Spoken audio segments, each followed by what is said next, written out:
Hi hello नमस्कार, मी दीपाली सबका स्वागत करते मी माझ्या एका नवीन ब्लॉगमध्ये। कशा आहात तुम्ही सर्व नक्की सांगा कमेंटमध्ये। चला तर नवीन दिवसाची नवीन सुरुवात बघूया। आजचं रुटीन काय काय आहे आणि सकाळची घरातली ना सगळी कामं आवरून आम्ही आता चाललो होतो। म्हणजे सासूबाईंचं ऑपरेशन केलं आहे, तुम्हाला मी मागच्या व्हिडिओमध्ये सांगितलं। जास्त काय मी सासूबाईंना व्हिडिओमध्ये दाखवलं नाही, कारण सध्या त्या आराम करत होत्या आणि पाहुणे वगैरे येतात तर माझं पण रुटीन बिझी असतं। आणि आज आम्ही सासूबाईंना घेऊन हॉस्पिटलला चाललो होतो, कारण त्यांचं ऑपरेशन करून 1 हफ्ता झाला होता आणि त्यांना चेकअपसाठी बोलवलं होतं। तर म्हटलं चला हॉस्पिटलला जायचं आहे। आणि आम्ही या सासूबाईंचं ऑपरेशन इस्लामपूरला केलं होतं, जे आमच्या घरापासून सिटी जवळ पण आहे। आणि त्यांचं मागचा म्हणजे सुट्टीला आलो ना तेव्हा पण एक ऑपरेशन झालं होतं डोळ्याचं, ते पण तिथंच केलं होतं। तर दुसऱ्यांदा पण आम्ही तिथंच केले। तर चला आज त्यांचं चेकअप होतं, बोलवलं आहे। आणि मला पण माझं काही खरेदी करायची होती, कारण थोड्या दिवसांना आम्हाला परत बंगालला यायचं होतं, काही माझ्या गोष्टी घ्यायच्या आहेत। तर म्हटलं मी पण माझी खरेदी करीन आणि जी सासूबाईंना हॉस्पिटलला घेऊन जातील तोपर्यंत सगळीच कामं एकदम होऊन जातील। आणि गावाकडचं वातावरण बघा किती प्रसन्न आहे। आणि हा आमचा गावाकडचा रस्ता, थोडासा आम्हाला आमचं घर शेतात आहे ना, तिथून बाहेर हायवेला यायला 10-15 मिनटं लागतात। आणि हा पुणे बँगलोर हायवे आहे, इथूनच आपल्याला आता इस्लामपूर सिटीमध्ये जायचं होतं। आणि आता रस्त्याचं काम पण चालू आहे, तर छान वाटतं। आता रस्ता पण मोठा होईल, थोडीशी गर्दी होऊन जाते। आता मला वाटतं दुपारचे 11-12 वाजलेले, तर आम्ही ह्या वेळेस चाललोय। चला तर मग जाऊया, सासूबाईंचं चेकअप वगैरे करायचं, त्याच्यानंतर मी माझी शॉपिंग पण करून घेईन आणि परत आपण पाठीमागं येऊ। आणि आता असंच चाललंय गावाकडचं रुटीन। आणि थोडंसं बिझीच रुटीन आहे, कारण घरी ऑपरेशन वगैरे झालं ना तर पाहुणे वगैरे येऊन जातात, त्यामुळे जास्त मी व्हिडिओ काही घेतले नाही, थोडेफार घेतले ते तुमच्यापर्यंत शेअर करतोय। आणि आम्ही ना हॉस्पिटलमधून आलो, यायला पण आम्हाला लेट झाला। त्याच्यानंतर माझं दुसऱ्या दिवशी सकाळचं रुटीन आहे। सकाळचं आता स्वयंपाक करायची गडबड, देवपूजा वगैरे झाली आणि सकाळचं थोडं स्वयंपाक आवरायचं। सकाळी गावाकडे गडबडच असते, नाश्ता वगैरे कोण करत नाही, तर कसं स्वयंपाकाची थोडी गडबड सकाळी। आता भाकरी वगैरे बनवून घेईन, त्याच्यानंतर मग चपाती, भात, आमटी, भाजी ह्या सगळ्या गोष्टी। चला आता स्वयंपाकावरते, करा ब्लॉग कंटिन्यू। आणि माझे गावाकडचे सासरचे व्हिडिओ तुम्हाला कसे वाटतात नक्की सांगा कमेंटमध्ये।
पुरणपोळी पण बनवली जाते, पण मला काय एवढं सगळं होणार नाही। आणि सासूबाईंना जास्त काही म्हणजे गॅस वगैरे यायचं नव्हतं, तर म्हटलं स्वयंपाक एवढा सगळा जमणार नाही, त्यामुळे मी थोडंफारच बनवलं, जेवढं मला जमतंय तेवढं। तर मी इथं वडी, धपाटी, बाकीच्या काही गोष्टी बनवल्या होत्या।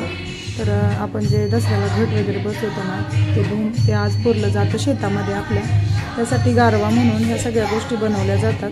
तर आता इथं बघा माझं वडी वगैरे बनवायचं चाललंय। चला आता मी पटपट बाकीचं पण आवरून घेतो। इथं सगळा स्वयंपाक रेडी झाला, माझे सासरे आता निघाले होते शेतामध्ये धुवून पुरण्यासाठी, त्यांच्यासोबत कुणाल दोघे सगळेजण चालले आहेत। चला तर मग बघूया आता काय काय। मी आता जाणार होते, पण मला काही घरातलं काम असल्यामुळे जाता आलं नाही।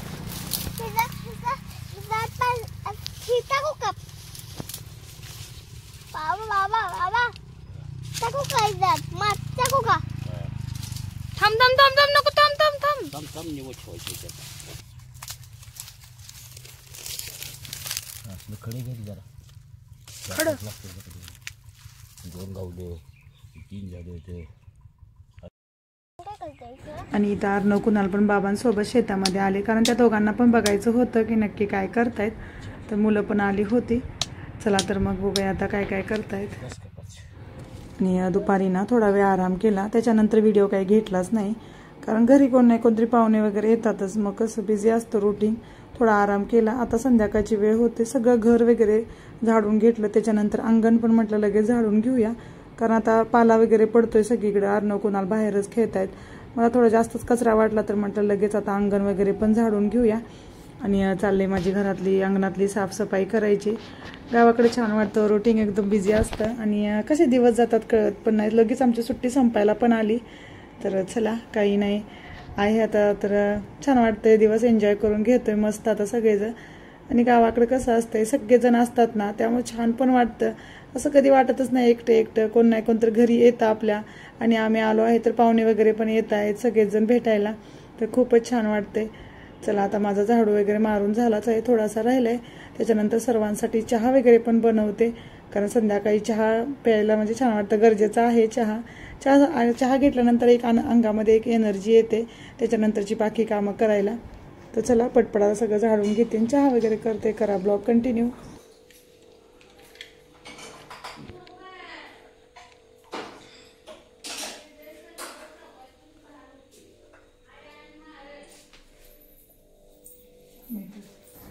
आणि बाहेर ना सर्वांना चहा दिला. त्याच्यानंतर चला म्हटलं मी पण चहा वगैरे घेते.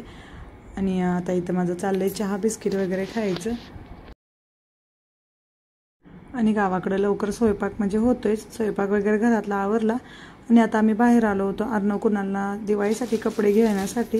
आणि आता जायचं आहे बंगाला, तर म्हटलं इथूनच आपण कपडे वगैरे घेऊन जाऊया, कारण तिथे गेल्यानंतर परत मार्केटला जायचं, घरातली कामं वगैरे असणार आणि लगेच दिवाळी पण होती. तर आता इथं आम्ही कपडे वगैरे पण खरेदी केली. तर आजचा व्हिडिओ मी इथं संपवते. हा व्हिडिओ कसा वाटला नक्की सांगा कमेंटमध्ये. व्हिडिओ आवडला तर छोट्याने खूप सगळं प्रेम करा, मोठ्याने खूप सगळा आशीर्वाद द्या. भेटूया अशाच उद्याच्या नवीन छान छान ब्लॉगमध्ये.